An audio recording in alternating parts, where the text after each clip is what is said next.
enveloppe pour découvrir quel est le lauréat pour cette première édition des Trophées du Grand Paris dans la catégorie mobilité. Dans la catégorie mobilité, les nommés sont Mouville Muse, TK Blue et Navia. Navia. Et le lauréat est Navia. Navia. Mouville Muse, TK Blue et Navia. Et le lauréat est Navia. Alors, Navia, le photographe pour immortaliser le moment. Et maintenant, c'est comme aux Oscars, c'est à vous. Voilà. Bien, je voudrais rapidement remercier effectivement, bien évidemment, en premier lieu les membres du jury qui nous ont permis, qui nous ont attribué ce prix. Deuxièmement, tous les partenaires qui se sont penchés autour du berceau de Navia pour nous permettre de réaliser notre premier projet. Donc notre actionnaire principal, le fonds d'investissement Revolution Capital, premier fonds d'investissement destiné à la robotique. Et nos autres actionnaires dont nous dévoilerons le nom dans les prochaines semaines, qui nous ont rejoints, et au premier rang desquels, on peut déjà le dire, effectivement, se trouve le Fonds régional de co-investissement de l'Île-de-France, et qui marque aussi ainsi sa volonté de soutenir ce type d'initiative.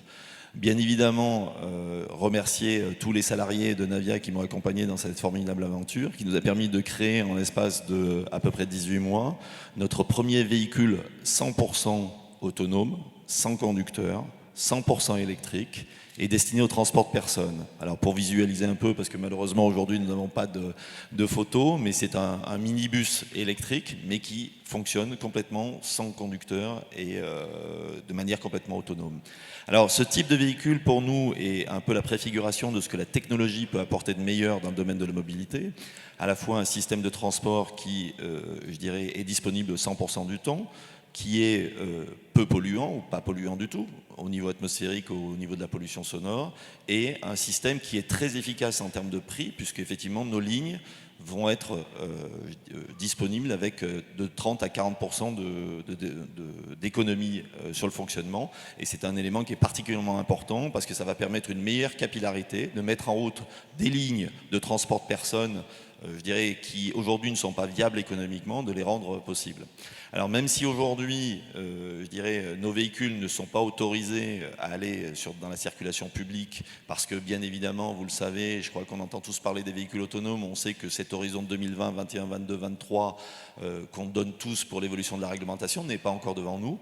Mais une des grandes caractéristiques de notre véhicule, c'est d'être disponible pour ce qu'on appelle les sites fermés, les sites propres, donc partout où on a la coexistence de beaucoup de personnes à transporter et d'étendues assez importantes, les campus universitaires, les usines, les sites industriels. Et c'est dans ce cadre-là que nous avons aussi la possibilité, maintenant avec l'évolution de la réglementation, en fait, de faire des expérimentations. Et donc nous espérons vous recevoir dans un véhicule Navia et vous transporter très prochainement dans le domaine de Paris. Bon, on avait plein de questions, mais vous avez tout répondu. Ouais. Merci et bravo.